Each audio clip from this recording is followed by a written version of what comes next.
Assalamualaikum warahmatullahi wabarakatuh. Apa kabar anak bapak yang soleh dan soleha? Jumpa lagi dengan Bapak Junedi, bidang studi bahasa Indonesia. Oke, anak bapak yang soleh dan soleha, mari kita saksikan video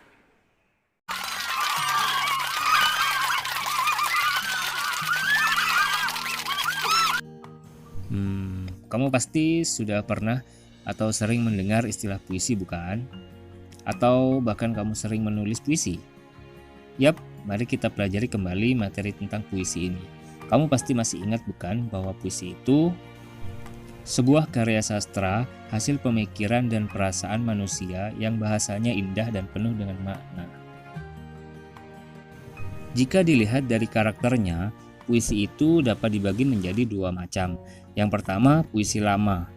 Seperti yang sudah kita ketahui bahwa puisi lama itu merupakan jenis puisi yang terikat oleh berbagai ketentuan atau aturan baku, seperti banyaknya lirik setiap bait, banyaknya suku kata pada setiap lirik, ataupun pola rimanya. Ketentuan-ketentuan tersebut ternyata berbeda antara jenis puisi satu dan puisi lainnya, misalnya antara pantun dan syair. Oke, berikut beberapa contoh yang termasuk dalam puisi lama, yaitu pantun, yang kedua syair, dan yang ketiga gurindam. Baik, yang kedua adalah puisi baru. Berbeda dengan puisi lama, puisi baru justru tidak terikat oleh berbagai ketentuan, bahkan cenderung bebas namun padat makna. Meskipun dikenal memiliki kebebasan, puisi baru pun memiliki karakteristik atau ciri yang membedakannya dengan bentuk karangan lain seperti cerpen atau drama. Dan bahkan puisi baru sangat populer di negara kita. Oke, saya yakin kalian sudah mulai paham ya. Dan kita sekarang beralih kepada unsur-unsur puisi. Seperti unsur-unsur pembangun karya sastra lainnya, unsur-unsur puisi juga terbagi menjadi dua. Yang pertama, unsur intrinsik dan unsur ekstrinsik.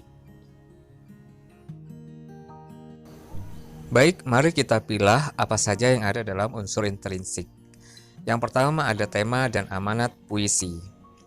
Ini poin pertama yang ada dalam unsur intrinsik ya guys. Tema merupakan pokok persoalan yang akan diungkapkan oleh penyair. Dari pokok persoalan itulah kemudian akan lahir amanat atau pesan-pesan tertentu. Tema dan amanat ini tersirat dalam keseluruhan isi puisi. Poin kedua dalam unsur intrinsik puisi yaitu penggunaan makna, kata-kata konotasi.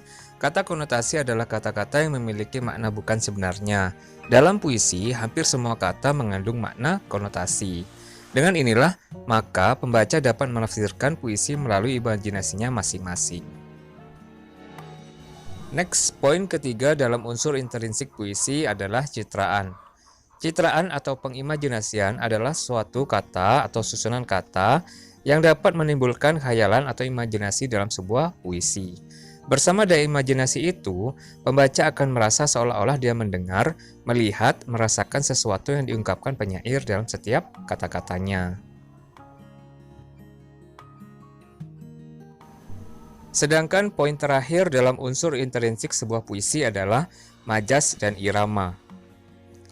Bahasa khas yang digunakan untuk menciptakan kesan tertentu bagi pembaca adalah bentuk dari majas. Sementara irama atau musikalitas adalah alunan bunyi yang teratur dan berulang-ulang untuk memberi jiwa pada kata-kata dalam sebuah puisi yang dapat membangkitkan emosi pembacanya.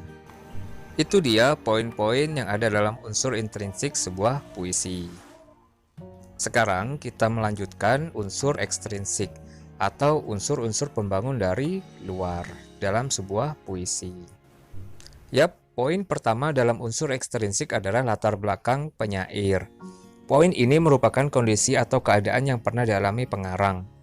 Berbagai peristiwa yang pernah dialami secara pribadi selama menciptakan karyanya, atau apa yang pernah dia dilihat selama hidupnya secara tidak langsung akan masuk ke dalam cerita dan mempengaruhi puisi yang tengah dia tulis.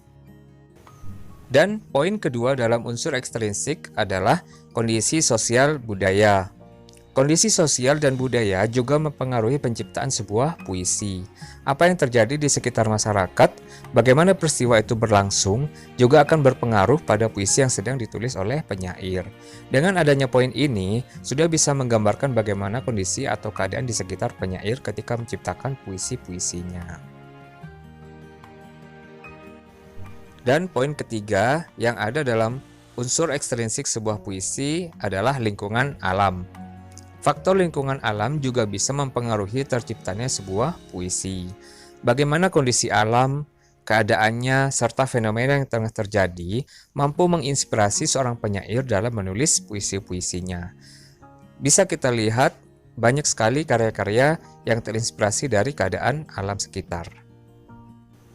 Inilah ketiga unsur ekstrinsik dalam sebuah puisi. Pasti kamu sudah paham bukan? Baik, sekarang kita akan lanjut kepada aspek-aspek pembacaan puisi.